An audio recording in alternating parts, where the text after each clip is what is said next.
अगर किसी एक शब्द में गौतम अडानी की कहानी को समेटा जाए तो वो शब्द होगा सर्वाइवर। क्राइसिस से निकलकर आगे बढ़ना, गिरने के बाद और तेज दौड़ना और हर बार खुद को एक नए स्तर पर री इवेंट करना, यह स्किल शायद उनमें शुरू से ही मौजूद रही हो। चाहे 2 दशक पहले रैंसम के लिए किडनैप किए जाने वाली घटना हो या 2008 में मुंबई के ताज होटल में हुए आतंकी हमले के दौरान मौत को बेहद करीब से देखना, गौतम अडानी ने हर बार हालात से समझौता नहीं किया बल्कि उन्हें चुनौती की तरह लिया। आज वही व्यक्ति भारत के सबसे प्रभावशाली उद्योगपतियों में गिना जाता है। एक ऐसा बिजनेस लीडर जिसने महज 3 दशकों में ट्रेडिंग से लेकर ports, power, airports, renewable energy, data centres और डिफेंस तक फैला हुआ एक विशाल इंफ्रास्ट्रक्चर एम्पायर खड़ा कर दिया। अगर आज़ादी के बाद की ग्रोथ स्टोरी को टाटा और बिरला जैसे घरानों ने आकार दिया तो 21वीं सदी के भारत में वेल्थ क्रिएशन का चेहरा अंबानी और अडानी माने जाते हैं। फर्क बस इतना है, जहां टाटा और अंबानी विरासत से आए हैं, वहीं गौतम अडानी एक फर्स्ट जनरेशन एंटरप्रेन्योर है। यही बात उनकी जर्नी को और ज़्यादा रिमार्केबल बनाती है। आज इस वीडियो में हम अडानी ग्रुप के राइज को स्टेप बाय स्टेप डिकोड करेंगे, उन निर्णायक मोड़ों को समझेंगे जहां सही फैसलों ने इतिहास बदला और उन कंट्रोवर्सीज पर भी नज़र डालेंगे जिन्होंने इस ग्रुप को लगातार घेरे रखा। ये वीडियो शुरू हो उससे पहले आपसे एक छोटी सी रिक्वेस्ट है, चैनल को सब्सक्राइब करें ताकि हमारी हर अपडेट सीधे आप तक पहुँचे। गौतम अडानी का जन्म अहमदाबाद के एक जैन मिडिल क्लास फैमिली में हुआ। उनके पिता एक छोटे टेक्सटाइल व्यापारी थे। सेठ चिमनलाल नगिनदास विद्यालय से पढ़ाई की और बाद में गुजरात यूनिवर्सिटी से बीकॉम में दाखिला लिया। लेकिन दूसरे साल बाद ही उन्होंने ये फैसला कर लिया कि डिग्री से ज़्यादा ज़रूरी है मार्केट की समझ। 1978 में वे मुंबई पहुँचे और महिंद्रा ब्रदर्स के साथ डायमंड सॉर्टिंग और ट्रेडिंग का काम शुरू किया। यहीं से उन्हें international trade, price fluctuation, trust की वैल्यू जैसी चीज़ों की प्रैक्टिकल ट्रेनिंग मिली। 1981 में कुछ साल बाद उनके बड़े भाई मनसुख भाई अडानी ने अहमदाबाद में एक छोटी प्लास्टिक फैक्ट्री खरीदी। उस फैक्ट्री को चलाने के लिए गौतम अडानी को मुंबई से वापस बुलाया गया।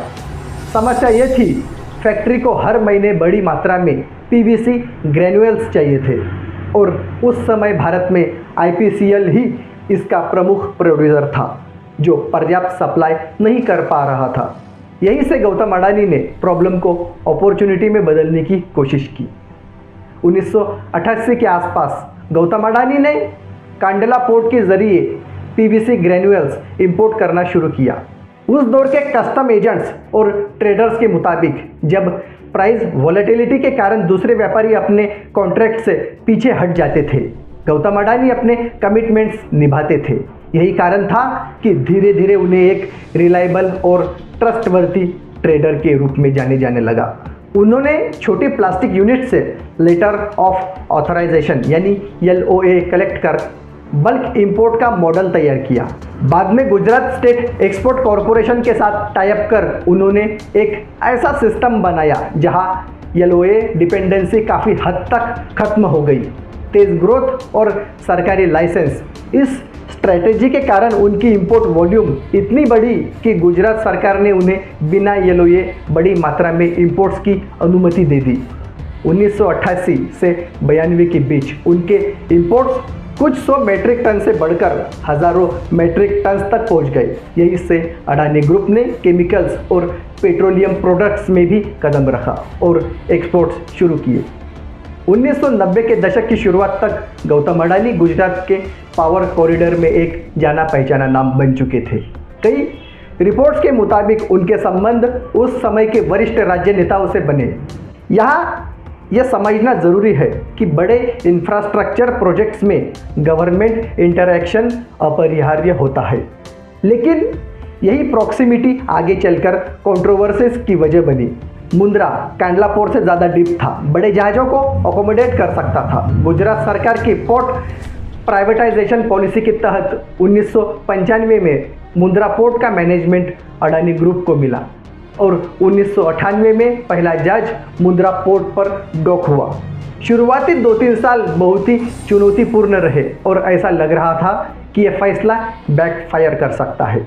2000 के आसपास कांडला पोर्ट ने P&O पोर्ट्स ऑस्ट्रेलिया जैसे ग्लोबल ऑपरेटर्स का ऑफर रिजेक्ट किया, तो वही कंपनी मुंद्रा पोर्ट में इन्वेस्ट करने आ गई। इस इक्विटी इन्फ्यूजन और ऑपरेशनल एक्सपर्टीज ने मुंद्रा पोर्ट की कहानी बदल दी। आज Adani ports and ACG Bharat का सबसे बड़ा प्राइवेट पोर्ट ऑपरेटर है और industry leading operating margin report करता है। हालांकि एग्जैक्ट परसेंटेज समय के साथ बदलता रहता है।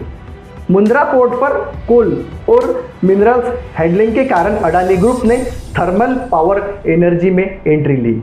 यही से अडानी पावर का जन्म हुआ। बड़े स्केल पर सोचने की आदत के कारण उन्होंने हजारों मेगावाट की कैपेसिटी की प्लानिंग की, जो उस समय असामान्य मानी जाती थी। आज अडानी ग्रुप भारत के प्रमुख प्राइवेट पावर प्रोड्यूसर में गिना जाता है।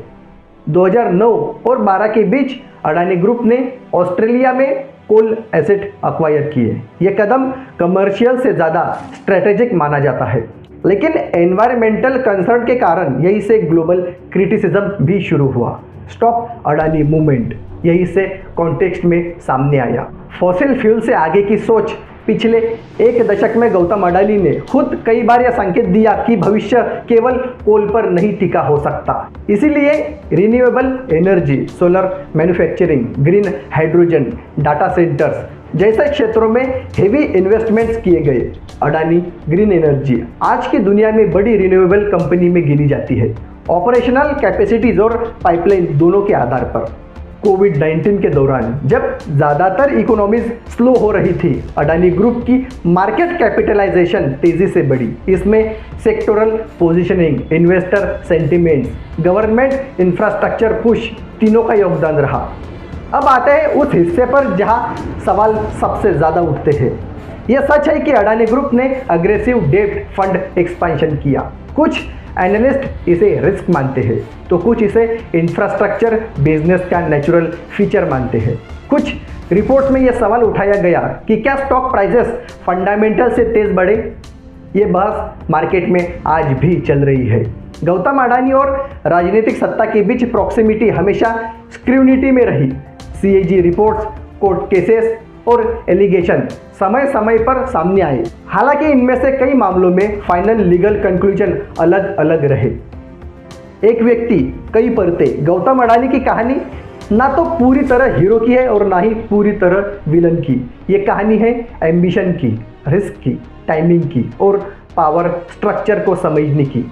इतिहास तय करेगा कि उन्हें कैसे याद किया जाएगा, लेकिन इतना तय है कि 21वीं सदी के भारत के इकोनॉमिक लैंडस्केप को समझना है तो अडानी ग्रुप को नज़रअंदाज नहीं किया जा सकता।